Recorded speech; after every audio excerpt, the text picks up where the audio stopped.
Hey, leave that on.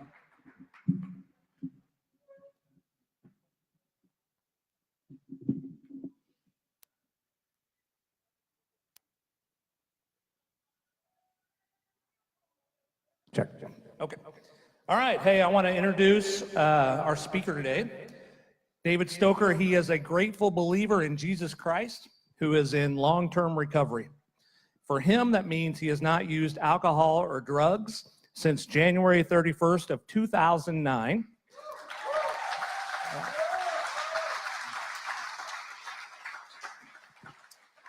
And because of that, he has an amazing life today. He is the Advocacy and Education Outreach Coordinator for the Missouri Recovery Network. He was the 2017 Missouri Mental Health Champion for Recovery, a 2018 SAMHSA Voice Award winner, and sits on several boards. He is the director of the nonprofit organization Better Life in Recovery and co-founder of the Springfield Recovery Community Center. He loves hosting pro-social recovery events and spending time with his amazing wife and two incredible kids. His testimony has been featured in Christianity Today, Guidepost Magazine, was shown on the 700 Club earlier this month, and today he will share what Christ has brought him through with all of us. So please welcome David.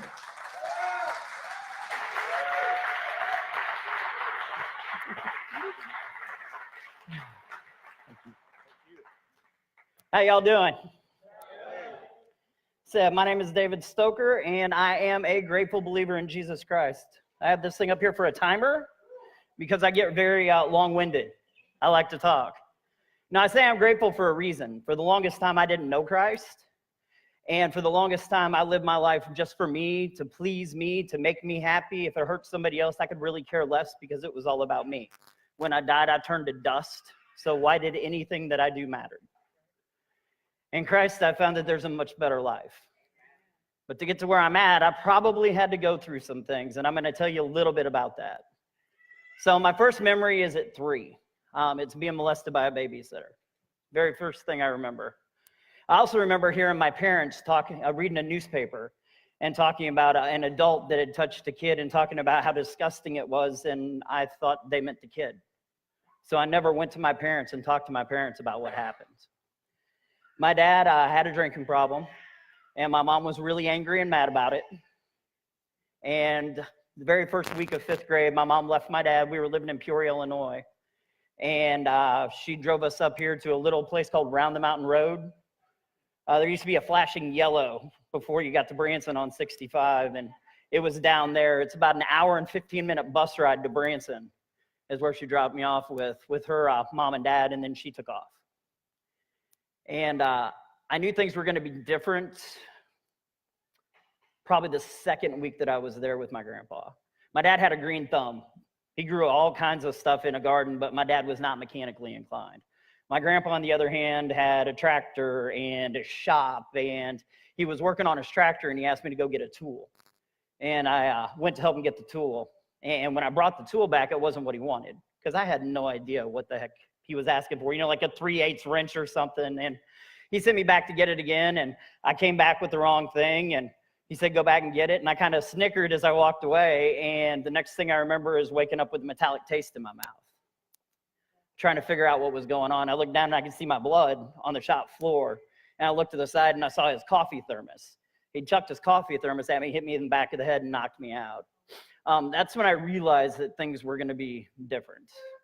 My grandpa was the kind of guy that would beat me and then call into school and say that I was going to help him on the farm for the week and keep me out of school until my bruises healed up.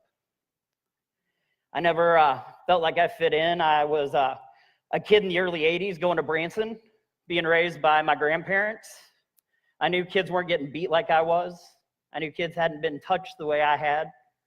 And I didn't know anybody. Everybody that I went to school with, I had a great class. Chris Hershen was in my class. You guys familiar with him? Yeah, his grandpa started Silver Dollar City. Scott Presley, great kid. He was in my class. Of course, he's with Presley's Ozark Mountain Jubilee or whatever that's called. Jeff Wood, His dad owns the Outback Steakhouse, Steak and Oyster Bar, Outback Pub, Tri-Lakes Petroleum, all that stuff. So, but they'd gone to school together their whole life, and I just never felt like I fit in, right? They all knew each other. I knew nobody. I knew they weren't getting beat. So my dad finally got custody of me. It was the summer before 7th grade, and I moved from Branson to where my dad lived now, which was a little town outside of East St. Louis called Highland. And my dad worked overnights. And he stayed with me for a couple weeks that summer. And then he said, listen, I'm going to have to go back to work. If you wake up and I'm not here, go back to sleep. I'll be here first thing in the morning with breakfast when I get off work. So my dad left, and I decided I was going to take a walk after my dad went to work. And I walked up to the square, and I ended up bumping into a kid that was about my age, and we started talking. Turned out we were going into the same grade. And his big brother called us over, and when we walked over, he asked us a question. And I say, it's a question there's only one answer to. He looked at me, he said, are you cool? No, I mean, what do you say there, right? I'm like, yeah. He said, do you smoke? And I was like, yeah, because I'd been stealing my grandpa's cigarettes for the last couple of years. And they passed around something that wasn't a cigarette, and I can remember hitting it and coughing and everybody chuckling and laughing. And I got kind of mad because I thought they were making fun of me. And then the kid that I was with hit that thing, and he started chuckling, he started coughing, and they kind of laughed at him. And about the second or third time that thing went around, I felt something I'd never felt before. I felt accepted. And I felt something else I'd never felt before, and that was numb. And I really liked it. The more that I smoked that, the less I thought about all the years of abuse. The next night, I met up with that same group of kids, and this time we went out drinking, and I found the same thing with alcohol. Sat around and drank with a bunch of other kids. Guess what? I fit in and I was accepted. And the more I drank, the less I thought about my past and the number I became. And what I found is if I stayed intoxicated, not only did I not think about my past, but nothing that anybody did today hurt me. So I say I instantly became addicted to more because I found out it wasn't just drugs. It was sex. Man, if I was sleeping with somebody that everybody else wanted, then I was a pretty good guy, right? I could find my affirmation in that. If I beat up one of the tough kids, guess what? All of a sudden, people looked up to me. So I found other ways to fit in and become popular. And then I ended up getting into a whole lot of trouble in Illinois. And I say it this way, I'm the only person I know who moved to the Ozarks in the late 80s to get away from drugs, right? I moved to Missouri, Hollister in particular, in 1989 to get away from drugs. At the time, I was drinking, smoking, and eating a lot of mini thins, kind of like meth light they used to sell at gas stations. And of course, I moved up here to Missouri, and what do you think I got introduced to in '89? Meth. Needless to say, I didn't make it through my senior year because, well, drugs kind of got in the way of my schooling. So I ended up dropping out, and I started breaking in as my use got worse. I started breaking into like sheds and garages and stuff like that. And at 20, I ended up after getting caught multiple times. I say I was probably in jail from 17 to 20, probably about 24 times. And then at 20, they decided to give me a state paid vacation. So I went to Fulton, and then I turned 21 in Boonville Correctional Center. It didn't really rehabilitate me. I went from there, I was getting ready to get out, and I had a kid that was talking to me, and he said, where are you going to go? What you going to do? And I said, I don't know where I'm going. I figure I'm going back to Southwest Missouri, but I don't really know how to do anything but wash dishes and bus tables. So he said, well, my family lives in Springfield. They cook dope. So if you parole out to their place, he said, I'll hook you up with them. So 2 days after I got out of prison was the first time I ever had a needle in my arm. And from there, it was even worse. Now, I forgot one thing. When I was 17, before I moved, one of the reasons I moved, I did die from alcohol poisoning. And that's important because that started a chain of deaths. At 22, I was driving down 165 from a party at Baird Mountain intoxicated, and I flew off a cliff. I flew 97 feet. I clipped trees at 32 feet. I died 3 times in the accident. And whenever I came out of a coma, I had a traumatic brain injury, and I was dependent on the morphine that they were feeding me through a drip. I was on morphine for another 6 months because of the traumatic brain injury. And meth was soon joined by opioids as my 2 favorite drugs. And it just kind of went downhill from there. I ended up ODing 3 times when I was 28. At 24, my sister tried tough love. Y'all familiar with that? Yeah, she said, if you don't stop using, I'm out of your life. And she was the last person that was in my life. So she left, and thank God she came back 15 minutes later because she changed her mind. She found me. I was living in the apartments that used to be under Mesquite Charlie's. Anybody remember that restaurant? Forget what it's called now. But she let herself into my apartment and found me in the bathroom covered in blood. I slashed both my wrists. Lost so much blood that by the time the ambulance got there, they had to give me expanders because I'd lost enough that I wasn't breathing. So over time, I've died, 8 times. I've gone to rehab more times than I can count on my fingers. I've buried more people while I was actively using than I can count on my fingers and toes. Unfortunately, over the last couple of years, because of the opioid epidemic, I think I buried the 61st person last week since May of 2015 in Springfield. It's getting really, really bad out there. It's a really good time to be sober, right? So I ended up having a drug deal that went bad.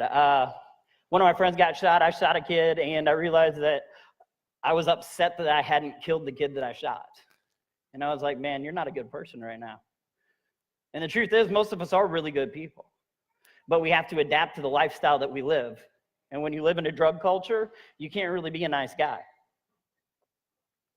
So I decided, you know what, I'm going to change. And I packed up all my stuff into a duffel bag, and I left my house and my vehicle behind because I knew that if I had to keep making those payments, I'd go back to drugs because that's what I'd done. I'd get out of rehab, I'd be good for about 2-3 weeks, and then bills would come due. And the only way that I really knew how to make money was to cook dope, so I could cook a batch and go right back into it, right? Tell myself that lie, I'll just cook it, but I won't use it. But I better make sure that it's clean. Better make sure it breaks down good, and then I would start right back out there. So this time I showed up at my mom's house. She was living in Springfield now with a duffel bag of clothes, and I said I had 3 choices, and none of them were good except staying here and getting back on my feet. So I stayed with her. I was 29 when I moved in, and I immediately got a job in a restaurant, and everybody at the restaurant drank. And alcohol took the place of all the other drugs, but I could justify it. My family was okay with it, right? Because it was just alcohol. I ended up finding out that I'd scored high enough on the GED that I took 9 years before that in prison to start going to college, and I started going to OTC, and everybody I went to school with drank. So my drinking got really, really bad. And then I'm not good with math. At 35, I had a son. And that same year, my dad committed suicide.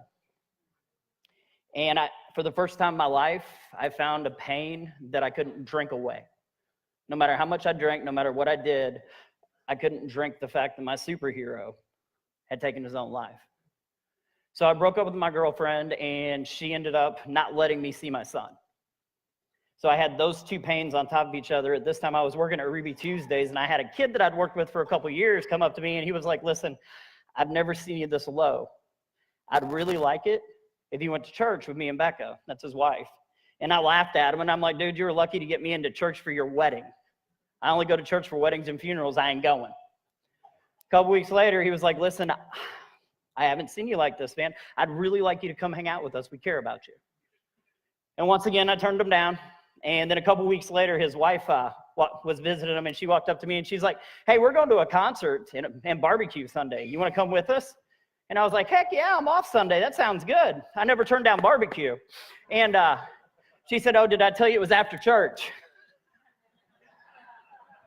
And I was like, dang it. You know what? I'll check it out. Okay. So I ended up going to their church. And it wasn't really the church that I remembered. The first song they played was Third Day Cry Out to Jesus. They actually talk about addiction in the song. They talked about a guy named Paul in that sermon. And man, it reminded me of me. They had one scripture they talked about. I'm not good at saying what scripture it is. I'm just good at telling you what it is and what it meant to me.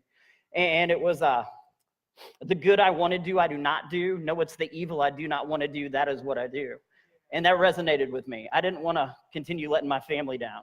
At this time, my family consisted of my baby sister and my son.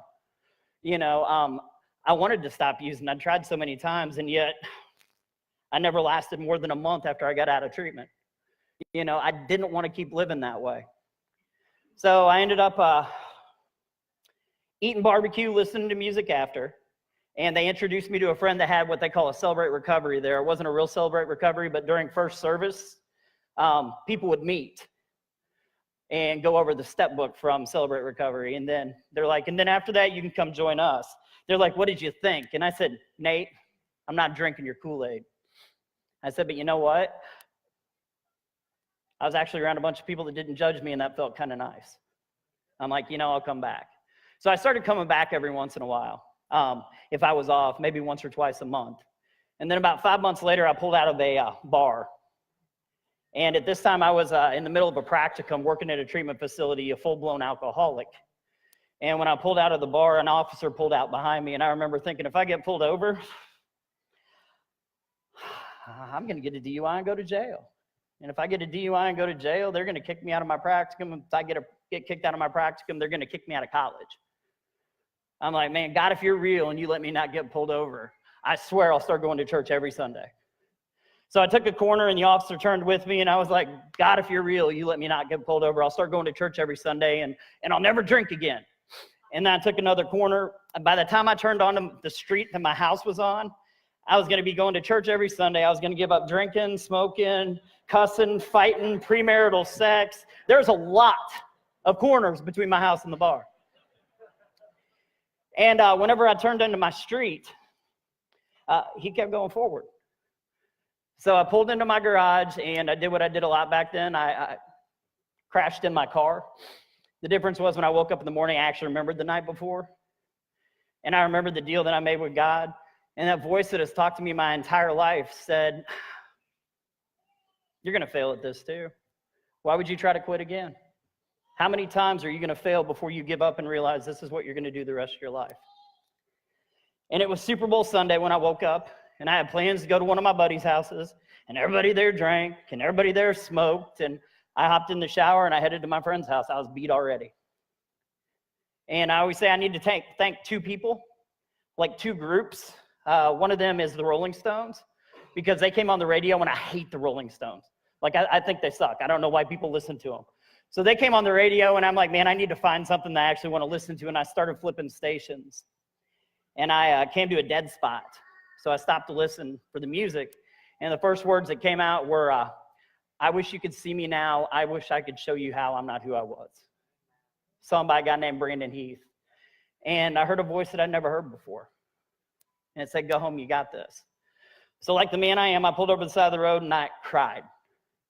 And I cried. And I flipped around, and I went home. And I haven't used since then. You know.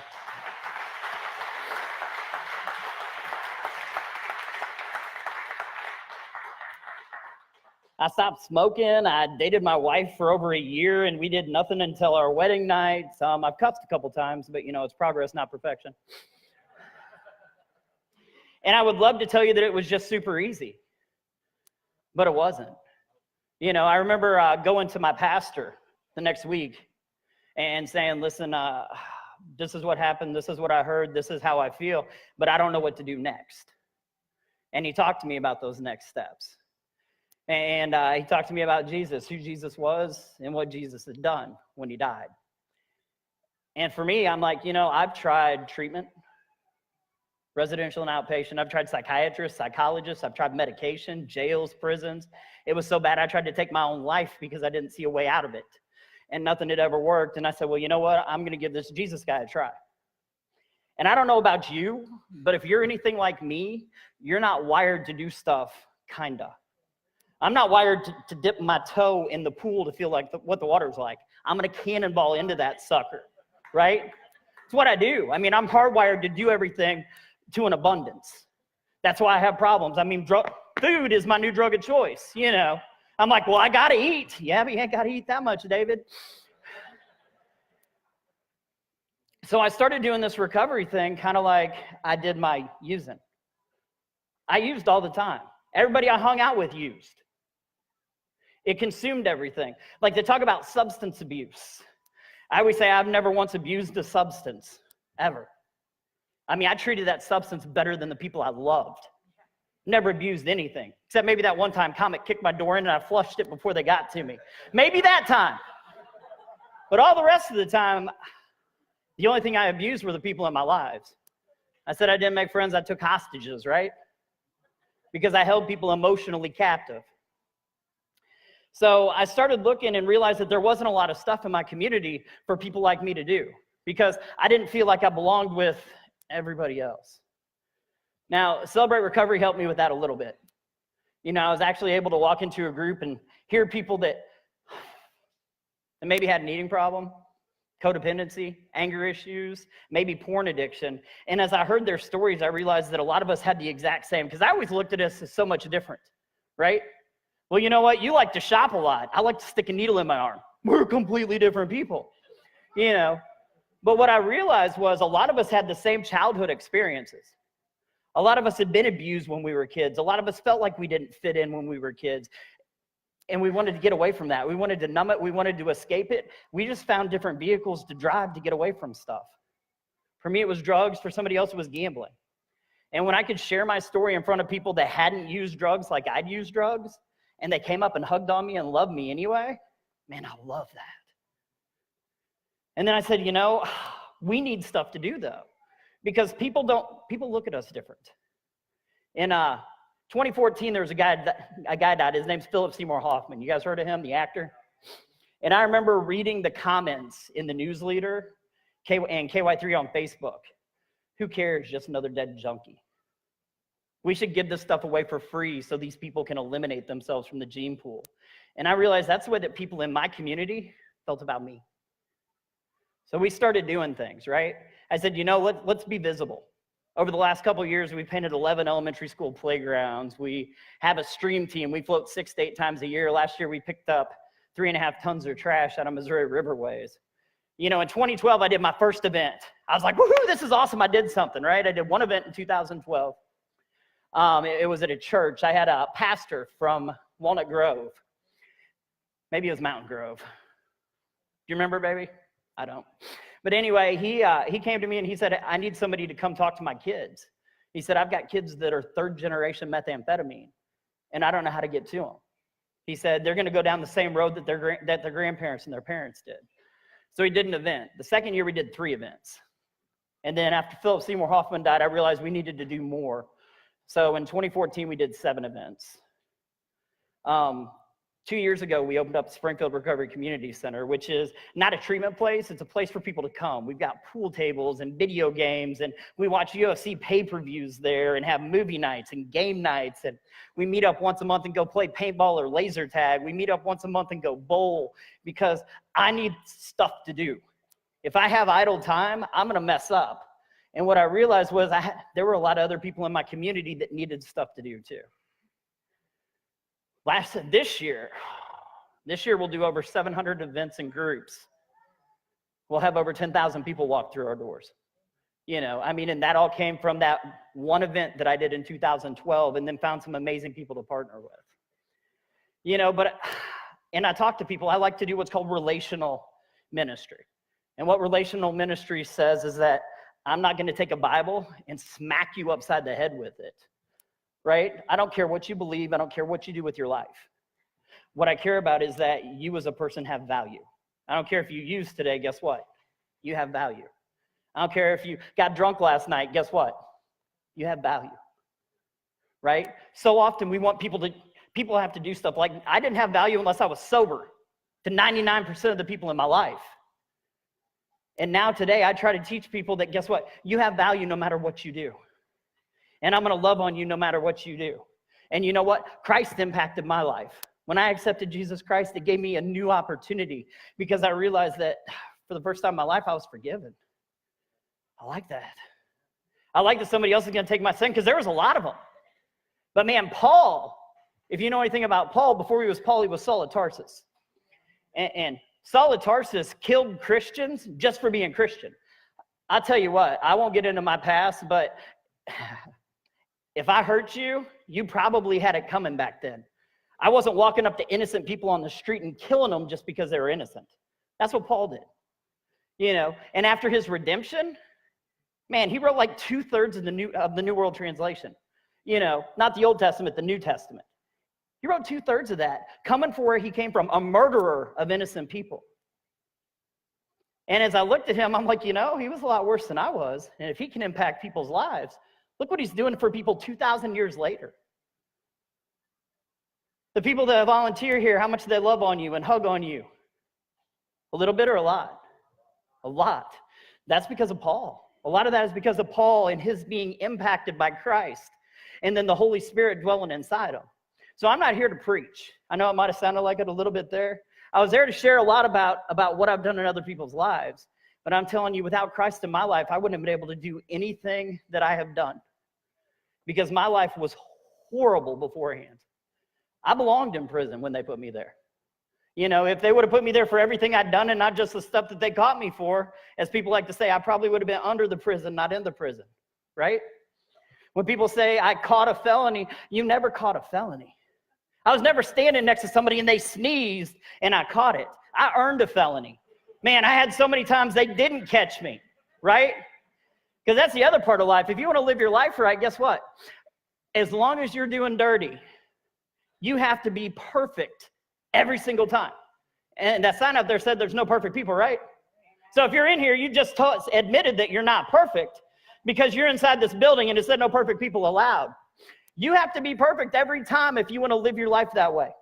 The cops only have to be good one time. Once. And you got to be perfect every time. Eventually they're going to catch you. So I'm telling you, this is such a better way to live. I don't worry about going to jail. When I see a cop behind me, my eyes go straight to the speedometer, and then I'm like, okay, I'm good. Right? I'm not sitting there going, crap, do I have stuff in my car? Did somebody drop something in my car? What's going on here? So this way is so much better, but I tell you, it's scary at first. It was. It was scary for me to trust in anything other than myself. But when I looked at my track record, my track record sucked. My mind was a horrible place for me to be all by myself. Oh, that's saying my timer's about done. See, that's why I set this thing. So I guess in closing, this will probably be 2-3 minutes because that's why I close, because I love to talk. Man, if you want people to stop treating you like an addict or junkie or thief or a convict, maybe we need to stop being junkies and addicts and convicts. In fact, maybe we need to stop calling ourselves, right? I don't introduce myself as, hi, my name's David, I'm an addict. Why? Because I'm not an addict anymore.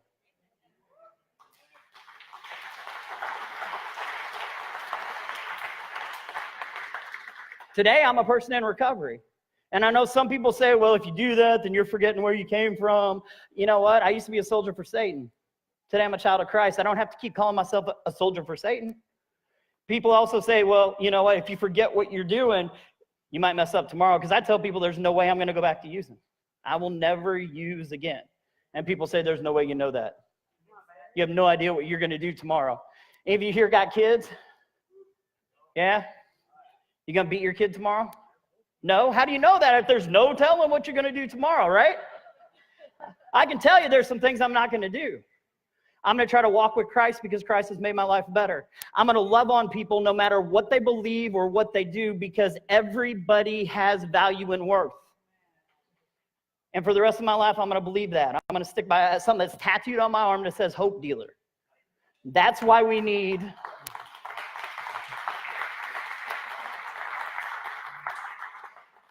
That's why I do what I do, because I want everybody to pick up my torch, but do it better, right? Because we have the ability to come to somebody's life who is tied a knot in the end of their rope and they're hanging on for dear life. They're about ready to let go. They're about ready to give up because nobody's ever been where they've been and nobody's ever overcame what they've overcame. And you know what? We can walk right up to them and say, I've been where you've been. I know there's a better way out of there. Let me show it to you. So please, pick up my torch. If you're struggling with substance use disorders, please. I know he's going to tell you to come over to the corner too, but man, come over there and talk to me after this is over. Come over and talk to Marietta. She's hooked up with some programs that you can get into. Find help because, man, there is such a better life in recovery, and we need you. Last year, more people died from overdoses than the entire 20 years of the Vietnam War. We lose 198 people every single day in this country to overdoses, and that's one is too many. Those are our kids.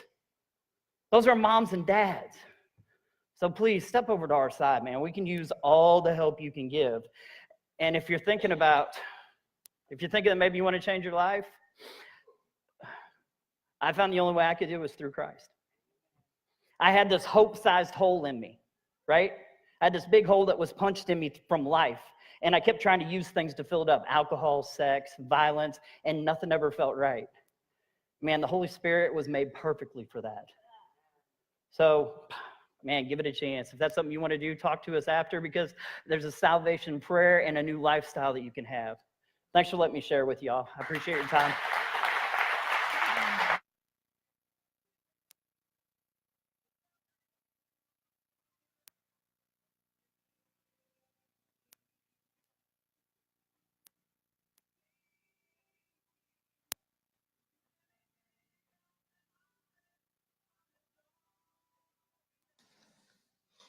You know, that's straight from somebody who had years of addiction, saying that God's for you, not against you.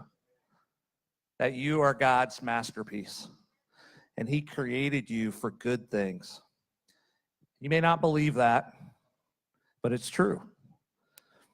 And maybe today is the first day for you to kind of check that out. Check out what God has in store for you. Or maybe after hearing David speak, you're like, hey, maybe this Jesus guy can do the same thing in my life. And he can. And if you're willing to trust Jesus with your life and give him that opportunity to start those changes, we celebrate that. We call it baptism. And so today, if today is that for you, mark that publicly. See, baptism is not about being all cleaned up and having everything together. It's just the first step in saying, I'm going to trust Jesus with my life. I'm going to let him lead it instead of me leading it. And then he begins to do a work inside of you. Baptism is this public testimony of something that has already taken place inside of you. There's nothing magical about the water. It could be slightly chilly, but we have heaters in there, so it shouldn't be bad. And you don't want to be baptized unless you've made that decision to identify with Jesus as the leader and savior of your life. We don't rebaptize people. So if you've been baptized and you believe that in your heart at the time, you don't have to be rebaptized. That's what grace is. That's why Jesus died for us messy people. And so we don't have to be rebaptized. We just need to turn back to Jesus. It's not about messing up. It's about his grace and forgiveness. See, baptism can't give you anything spiritually. It's just signifying what God's already done or beginning to do in your life. See, going under the water is you dying to your old life, and that old life being buried like Jesus. And then coming up out of the water is this beginning of a new life, this life that is going to begin to be incredible, like David just shared. It'll still have its challenges. It'll still be difficult at times, but there'll be somebody there by the name of Jesus to walk along with you. And we celebrate it here. It's really exciting because nothing makes my heart more excited than baptisms, because we get to see the fruit of what Jesus does on a daily basis. So when you come up out of the water, you may get hit with some confetti, because we shoot off confetti. We blow air horns, or we make a lot of noise, and we figure if heaven is celebrating, we want to be celebrating too. So as these next songs play that the band's going to play, during this first song, just lean into that with God. Maybe God's calling you right now to mark this moment publicly, to turn away from drugs, alcohol, addiction, shopping, whatever it could be, and to turn towards Him for help to find that life and freedom that Jesus promises us. We don't pass an offering bucket. This is just our gift to you. If Gateway's your church home, and you can help us reach more people that maybe are struggling with addiction and looking for a way out and just need the hope of Jesus. We've got buckets set up in the back. We've got giving stations set up back there. Maybe when you hear these songs and you hear Jesus speaking to you, you've got questions. We're going to have people to my right, your left by the garage door, and over here by this door that would love to pray for you and with you and answer any questions you might have about Jesus and what He can do in your life. You can sit, you can stand. The band loves it when you stand, but we'll put the words up on the screen. You can sing along, or you can just take this time to just spend it with Jesus. Then after that, I'll come up and close us out.